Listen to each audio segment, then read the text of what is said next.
ایک سبق جغرافیہ کا۔ جغرافیہ میں سب سے پہلے یہ بتایا جاتا ہے کہ زمین گول ہے۔ ایک زمانے میں بے شک یہ چپٹی ہوئی تھی، پھر گول قرار پائی۔ گول ہونے کا فائدہ یہ ہے کہ لوگ مشرق کی طرف سے جاتے ہیں، مغرب کی طرف جا نکلتے ہیں، کوئی ان کو پکڑ نہیں سکتا۔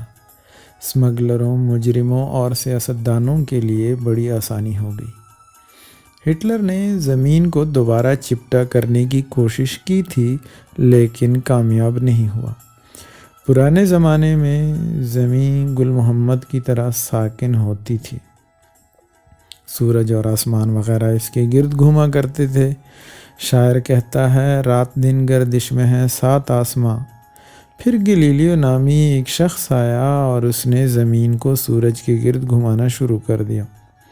پادری بہت ناراض ہوئے کہ یہ ہم کو کس چکر میں ڈال دیا ہے۔ گلیلیو کو تو انہوں نے قرار واقعی سزا دے کر آئندہ اس قسم کی حرکات سے روک دیا۔ زمین کو البتہ نہیں روک سکے، برابر حرکت کیے جا رہی ہے۔ شروع میں دنیا میں تھوڑے ہی ملک تھے، لوگ خاصی امن چین کی زندگی بسر کرتے تھے۔ 15ویں صدی میں کولمبس نے امریکہ دریافت کیا۔ اس کے بارے میں 2 نظریے ہیں۔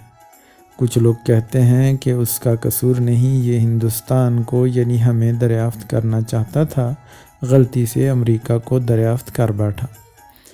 اس نظریے کو اس بات سے تقویت ملتی ہے کہ ہم ابھی تک دریافت نہیں ہو پائے۔ دوسرا فریق کہتا ہے کہ نہیں، کولمبس نے جان بوجھ کر یہ حرکت کی، یعنی امریکہ دریافت کیا۔ بہرحال اگر یہ غلطی بھی تھی تو بہت سنگین غلطی تھی۔ کولمبس تو مر گیا، اس کا خمیازہ ہم لوگ بھگت رہے ہیں۔